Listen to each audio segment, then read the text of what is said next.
ఈరోజు బీసీ నినాదం మీద కవిత చేస్తున్నటువంటి ధర్నా, ఏదైతే ఇందిరా పార్క్ దగ్గర వాళ్ళ ధర్నా కార్యక్రమం తలబెట్టారో నిజంగా చాలా హాస్యాస్పదం. ఎందుకనంటే అసలు కవితకి ఏం హక్కు ఉంది బీసీల గురించి మాట్లాడతాను? 10 సంవత్సరాలు మీరు అధికారంలో ఉండి బీసీలకి మనం న్యాయం చేసిరా? మీరు ఆలోచన చేయండి. మేము ఇప్పటికి కూడా అడుగుతా ఉన్నాం, నిజంగా కవితమ్మ గారు నీకు చిత్తశుద్ధి ఉంటే, బీసీల మీద ప్రేమ ఉంటే ఫస్ట్ మీ పార్టీ అధ్యక్షుడిగా బీసీని నియమించండి. మా పార్టీ అధికారంలోకి వస్తే ఒక బీసీని ముఖ్యమంత్రిని చేస్తామని ప్రకటించండి. ఆ రెండు చేసిన తర్వాత నువ్వు ధర్నా చేయి. ఎందుకంటే 10 సంవత్సరాల కాలంలో మీరు దళిత ముఖ్యమంత్రి అని చెప్పేసి దళితులకు మోసం చేశారు, అన్ని వర్గాలను మోసం చేశారు, బీసీలను మోసం చేశారు. ఇవాళ మళ్ళీ కొత్త నినాదం పట్టుకొని నువ్వు ధర్నా చేస్తా ఉన్నావు. ఇది కరెక్ట్ కాదు. ఎవ్వరు కూడా మిమ్మల్ని నమ్మరు కాక నమ్మరు ఈ రాష్ట్రంలో.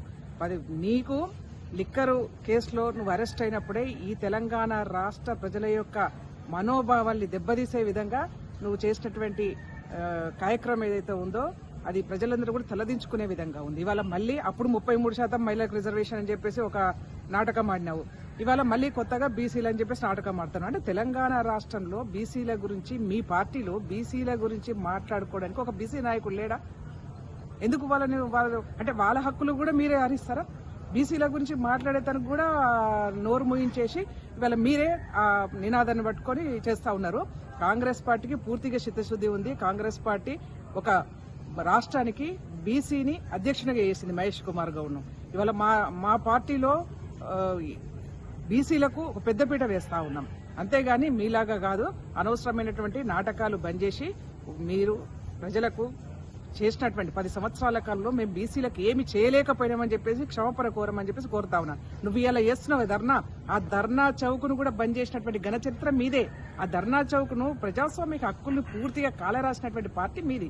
ఇవాళ నువ్వు కూర్చుంటున్నావే ధర్నా చౌక్, ఎవరు ఓపెన్ చేశారు? అది కాంగ్రెస్ పార్టీ. వాళ్ళ ప్రజాస్వామిక హక్కుల్ని ప్రజాస్వామ్యబద్ధంగా ఎవరైనా అక్కడ ధర్నాలు చేసుకోదలుచుకుంటే చేసుకోవచ్చు అని చెప్పేసి మొట్టమొదటిసారిగా అధికారంలోకి రాగానే ఫస్ట్ అక్కడ ధర్నా చౌక్ ను ఓపెన్ చేశాము, ఫ్రీగా వదిలేసాం. వాళ్ళ దాన్ని కూడా బంద్ చేసినటువంటి ఘన చరిత్ర మీది కదా.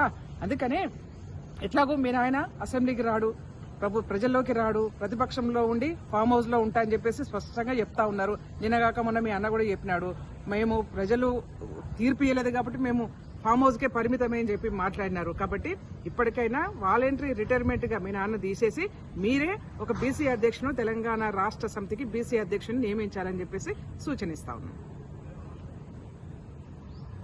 Subscribe us and press the bell icon for more interesting updates.